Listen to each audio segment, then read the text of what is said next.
ಎಲ್ಲ ನನ್ನ ಪ್ರೀತಿಯ ಸ್ನೇಹಿತರಿಗೆ ನಿಮ್ಮ ರಘುರಾಮ್ ಮಾಡುವ ಆತ್ಮೀಯ ನಮಸ್ಕಾರಗಳು. ಮತ್ತು ನಿಮ್ಮ ರಘುರಾಮ್ ಬಂದು ಈ ಸಿನಿಮಾ ಸರಸ್ವತಿಯಲ್ಲಿ ಇನ್ನೊಂದು ಹೊಸ ಸತ್ಯ ಕಥೆನ ಹೊತ್ತು ತಂದಾಯಿತು. ನಮ್ಮ ಸೌಂದರ್ಯ ಮೇಡಮ್ ಅವರ ನನಸಾಗದ ಕನಸು ಏನು?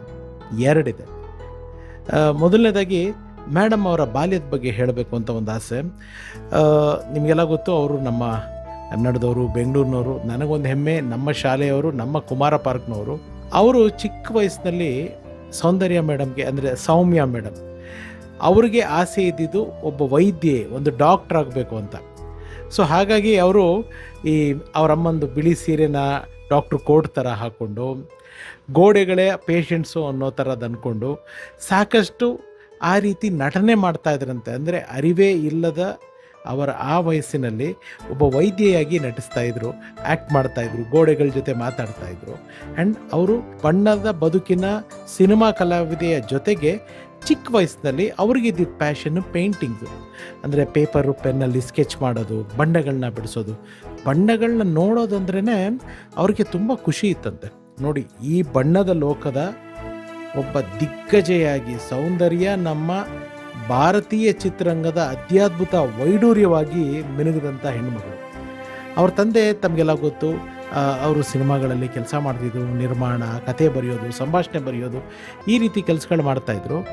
ಹೀಗೆ ಸೌಂದರ್ಯ ಅವ್ರಿಗೆ ಆ್ಯಕ್ಟ್ರೆಸ್ ಆಗಬೇಕು ಅನ್ನೋದು ಕನಸು ಮನಸ್ಸಿನಲ್ಲೂ ಇರಲಿಲ್ವಂತೆ. ಅವ್ರಿಗೆ ಅವಾಗಿಂದನೂ ಇದ್ದಿದ್ದು ಡಾಕ್ಟ್ರ್ ಆಗಬೇಕು, ನಾನು ಡಾಕ್ಟ್ರ್ ಆಗಬೇಕು ಅಂತ. ಅವ್ರ ತಂದೆ ಜೊತೆ ಹೀಗೆ ಸಮ್ಮರ್ ಹಾಲಿಡೇಸ್ ಬಂದಿದ್ದ ಟೈಮ್ನಲ್ಲಿ ಅವ್ರ ತಂದೆ ಸಿನಿಮಾದವರಲ್ಲ, ರೈಟ್ರು, ಕೆಲವ್ರನ್ನೆಲ್ಲ ಮೀಟ್ ಮಾಡೋದಿರ್ತದೆ. ಆ ಥರ ಒಂದು ಸಂದರ್ಭದಲ್ಲಿ ಹಂಸಲೇಖ ಸರ್ನ ಮೀಟ್ ಮಾಡಿ, ಆವಾಗ ಹಂಸಲೇಖ ಅವರು ಗಂಧರ್ವ ಅನ್ನೋ ಒಂದು ಸಿನಿಮಾದ ತಯಾರಿಕೆಯಲ್ಲಿದ್ದರು. ನಿಮ್ಮ ಮಗಳನ್ನ ಆ್ಯಕ್ಟ್ ಮಾಡಿಸ್ತೀರಾ ಅಂತ ಕೇಳಿದಾಗ ಮೇಡಮ್ಮು ಇಲ್ಲ ಅಂತಲೇ ಹೇಳಿದ್ರಂತೆ.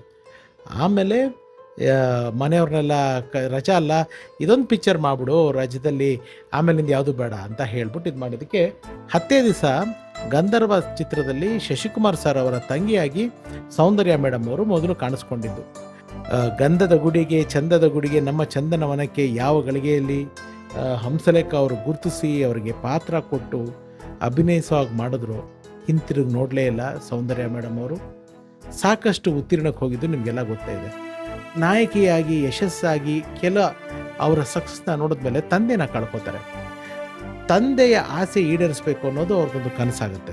ಅಂದರೆ ನಿರ್ಮಾಣ ಸಂಸ್ಥೆ ಮಾಡಬೇಕು, ತಂದೆ ಹೆಸರನ್ನು ನಿರ್ಮಾಣ ಮಾಡಬೇಕು, ಅವ್ರಿಗೆ ಡೆಡಿಕೇಟ್ ಮಾಡಬೇಕು ಅಂತ ಸಿನಿಮಾ ನಿರ್ಮಾಣ ಮಾಡಿ ಯಶಸ್ಸು ಕೂಡ ಕಾಣ್ತಾರೆ. ಆದರೆ ಇಷ್ಟೆಲ್ಲ ಹೇಳ್ತಿದ್ದಿಲ್ಲ ರಘು, ಏನು ಸೌಂದರ್ಯ ಮೇಡಮ್ ಅವರ ನನಸಾಗದ ಕನಸು ಅಂತ. ಸೌಂದರ್ಯ ಮೇಡಮ್ಗೆ ಒಂದು ಚಿತ್ರ ನಿರ್ದೇಶನ ಮಾಡಬೇಕು ಅಂತ ತುಂಬ ಆಸೆ ಇರ್ತದೆ. ಇದ್ರ ಬಗ್ಗೆ ಸಾಕಷ್ಟು ಬಾರಿ ಹೇಳ್ಕೊಂಡು, ಅವರ ಆಪ್ತ ವಲಯದಲ್ಲಿ ಹೇಳ್ಕೊಂಡು ಕೂಡ ಇದ್ದಾರೆ. ಆ್ಯಂಡ್ ಸಮಾಜ ಸೇವೆ ಮಾಡಬೇಕು ಅಂತಂದರೆ ಅದು ಪಾಲಿಟಿಕ್ಸ್ಗೆ ಬಂದು ಮಾಡಬೇಕು, ಇಲ್ಲ ಸಿನಿಮಾಯಿಂದನೇ ಮಾಡಬೇಕು ಅಂತಲ್ಲ. ಪಾಲಿಟಿಕ್ಸಿಗೆ ಬಂದು ಮಾಡಿದ್ರೆ ರೀಚ್ ದೊಡ್ಡದಾಗತ್ತೆ. ಇವಾಗ ಇದ್ದದ ಕಡೆನೇ ಮಾಡಿದ್ರೆ ರೀಚ್ ಕಡಿಮೆ ಆಗುತ್ತೆ. ಬಟ್ ಮುಖ್ಯವಾಗಿ ಫಸ್ಟ್ ಸಿನಿಮಾ ಡೈರೆಕ್ಟ್ ಮಾಡಬೇಕು ಅನ್ನೋದು ತುಂಬ ಆಸೆ ಇತ್ತಂತೆ. ಅವ್ರು ಯಾವಾಗಲೂ ಹೇಳೋರು, ದೇವ್ರನ್ನ ಬಿಟ್ಟರೆ ಒಬ್ಬ ರೈಟ್ರು ಡೈರೆಕ್ಟ್ರ್, ಯಾಕೆಂದರೆ ಅವ್ರ ತಂದೆನೊಬ್ಬರು ರೈಟ್ರ್ ಆಗಿದ್ದರಿಂದ ಮೇಡಮ್ ಬಾಯಿಲ್ಲ ಮಾತು ಬರ್ತಾಯಿದ್ದು. ಆ ಬ್ರಹ್ಮನ್ ಬಿಟ್ಟರೆ ಮಿಕ್ಕಿದ್ದು ಬರೆಯೋ ಅಂಥ ಪಾತ್ರಗಳಿಗೆ ಜೀವ ತುಂಬಿಸೋವಂಥ ಶಕ್ತಿ ಇರೋದು ಒಬ್ಬ ಬರಹಗಾರನಿಗೆ, ಅದನ್ನು ನಿರ್ದೇಶನ ಮಾಡೋನಿಗೆ. ಯಾಕೆಂತಂದರೆ ಬ್ರಹ್ಮನ್ ನಮ್ಮೆಲ್ಲರ ಹಣೆ ಬರ ಬರೀತಾನೆ, ಆದರೆ ಕಲಾವಿದರ ಪಾತ್ರನ ಬರೆಯೋದು ಒಬ್ಬ ಬರಹಗಾರ. ಅದನ್ನು ತೆರೆ ಮೇಲೆ ಅಚ್ಚುಕಟ್ಟಾಗಿ ತರೋದು ಒಬ್ಬ ನಿರ್ದೇಶಕ. ಆ ಕೆಲಸನ ನಾನು ನಿರ್ವಹಿಸಬೇಕು ಅಂತ ಸೌಂದರ್ಯ ಮೇಡಮ್ ಅವರು ತುಂಬ ಕನಸು ಕಂಡಿದ್ರು. ಆದರೆ ಆ ಕನಸಾಗಿ ಉಳಿದು ಬಿಡ್ತು, ನನಸಾಗಿಲ್ಲ.